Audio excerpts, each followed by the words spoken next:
क्या तुमने कभी गौर किया है कि लाशें सिर्फ श्मशान में नहीं होती? आज हर दूसरे घर के बेडरूम में एक जिंदा लाश लेटी हुई है।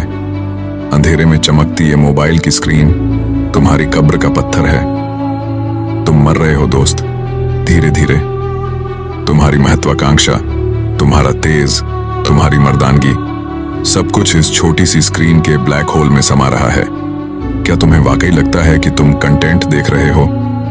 नहीं, तुम अपना कीमती समय और अपनी आत्मा का टुकड़ा उन कंपनियों को दान कर रहे हो जिन्हें तुम्हारी बर्बादी से मुनाफा होता है। हमारे दिमाग को जीत यानी सक्सेस के लिए डिजाइन किया गया था, लेकिन हमने उसे सस्ती खुशी का गुलाम बना दिया है। जब तुम बिना मेहनत के घंटों रील्स देखते हो या पोर्नोग्राफी के जाल में फंसते हो, तो तुम्हारा दिमाग डोपामीन की बार में डूब जाता है। विज्ञान इसे डोपामीन फ्लडिंग कहता है। नतीजा, असली दुनिया की चुनौतियां तुम्हें बोझ लगने लगती हैं। तुम्हें जिम जाने में दर्द होता है, पढ़ाई में नींद आती है और काम में मन नहीं लगता। क्यों? क्योंकि तुमने अपने दिमाग को मुफ्त की जीत का चस्का लगा दिया है। कभी सोचा है कि अगर तुम अपनी पूरी क्षमता का इस्तेमाल करते तो आज तुम कहां होते? वो घोस्ट यानी वो परछाई जो तुम्हारे पीछे खड़ी है, वो तुम्हारा पोटेंशियल सेल्फ है। वो वर्जन जो सुबह 5 बजे उठता है, जो अपनी बॉडी पर काम करता है, जो लाखों कमाता है। और तुम यहाँ बैठकर किसी अजनबी की लाइफ को लाइक कर रहे हो। सबसे बड़ा दुख मौत नहीं है, सबसे बड़ा दुख तब होगा जब तुम अपनी मौत के बिस्तर पर होगे और तुम्हें वो इंसान दिखेगा जो तुम बन सकते थे। आज की दुनिया नरम हो गई है। तुम्हें बताया जा रहा है कि संघर्ष बुरा है, आराम जरूरी है, लेकिन सच सुन लो, एक पुरुष की पहचान उसके संघर्ष से होती है। लोहे को जब तक तपाया ना जाए वो तलवार नहीं बनता। तुम अपनी मर्दानगी खो रहे हो क्योंकि तुमने कंफर्ट को अपना भगवान बना लिया है। पुराने समय में 18 साल की उम्र में लडीडाडा एज के सेना का नेतृत्व करते थे और आज 25 साल के लड़ाज के इस बात पर रोते हैं कि उन्हें किसी ने रिप्लाई नहीं दिया। धिक्कार है। चलिए उस सच के बारे में बात करते हैं जिसे सब छुपाते हैं। पोर्नोग्राफी सिर्फ एक वीडियो नहीं है, ये तुम्हारे प्री फ्रंटल कॉर्टेक्स का विनाश है। ये तुम्हारे दिमाग को ये यकीन दिलाता है कि तुमने संभोग कर लिया है, जबकि हकीकत में तुम एक खाली कमरे में खुद को बर्बाद कर रहे हो।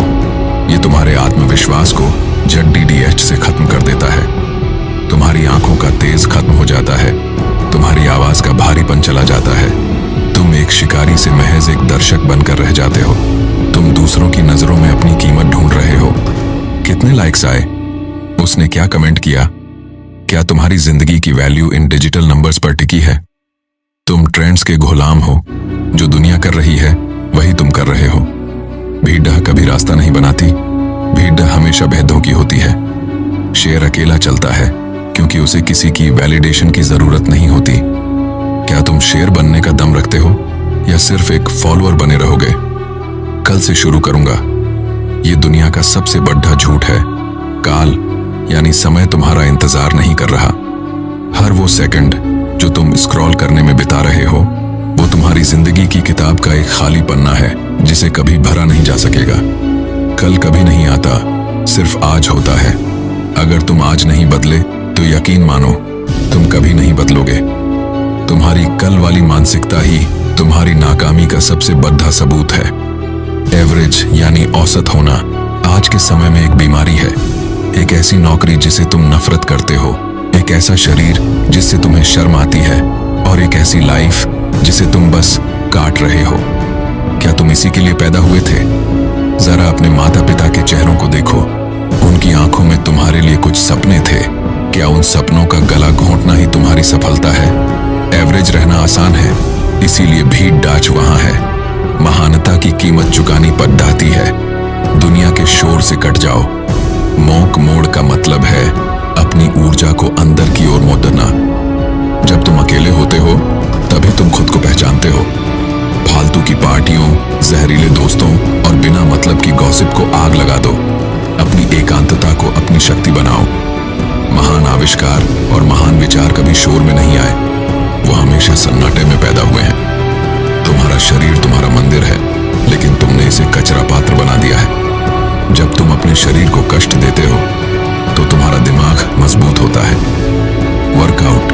वर्कआउट सिर्फ मसल्स बनाने के लिए नहीं है, ये अपने आलसी मन को हराने की ट्रेनिंग है। जिस दिन तुम उस आखिरी रेप को मारते हो, जब तुम्हारी मांसपेशियां चिल्ला रही होती हैं, उस दिन तुम एक विजेता बनते हो। अपने शरीर को इतना मजबूत बनाओ कि तुम्हारी मौजूदगी से ही अनुशासन झलके। गरीबी में पैदा होना तुम्हारी गलती नहीं थी, लेकिन गरीबी में मरना सरासर तुम्हारी कायरता होगी। इस डिजिटल युग में भी अगर तुम पैसा नहीं कमा पा रहे हो तो तुम सो रहे हो। स्किल सीखो, रिस्क लो, इन्वेस्ट करो। पैसा तुम्हें आजादी देता है, अपने माता पिता की सेवा करने की आजादी और अपनी मर्जी की जिंदगी जीने की आजादी। पैसा सब कुछ नहीं है, ये सिर्फ वो लोग कहते हैं जिनके पास पैसा नहीं है। इतिहास उन्हें याद नहीं रखता जिन्होंने सिर्फ कोशिश की, इतिहास उन्हें याद रखता है जिन्होंने जीता। स्वामी विवेकानंद ने कहा था, उठो, जागो और तब तक मत रुको जब तक लक्ष्य प्राप्त ना हो जाए। कोबे ब्रायंट सुबह 4 बजे बास्केटबॉल कोर्ट पर होते थे। ये लोग कोई सुपर ह्यूमन नहीं थे, बस इन्होंने अपने कंफर्ट की बलि दी थी। क्या तुम तैयार हो अपनी इच्छाओं की बलि देने के लिए? बातें बहुत हो गईं, अब काम की बारी है। अगले 90 दिन तक एक अदृश्य इंसान बन जाओ। 0 डिस्ट्रैक्शन, फोन से सारे फालतू एप्स डिलीट कर दो। डीप वर्क, दिन के 4 घंटे बिना किसी शोर के अपने मुख्य काम पर दो। आयरन बॉडी, 1 घंटा पसीना बहाओ। और नॉलेज, रोज 20 पन्ने किसी महान किताब के पार रहो। ये 90 दिन तुम्हारी अगली 9 साल की जिंदगी तय करेंगे। अब अपनी आंखों में देखो, क्या तुम्हें गर्व महसूस हो रहा है या तुम्हें अपनी ही नजरों से बचने का मन कर रहा है? आईना झूठ नहीं बोलता। तुम्हारी बर्बादी की कहानी तुम्हारे इन डार्क सर्कल्स और इन कांपते हाथों में लिखी है। लेकिन अच्छी खबर यह है कि कलम अभी भी तुम्हारे हाथ में है। तुम आज अपनी कहानी का अंत बदल सकते हो।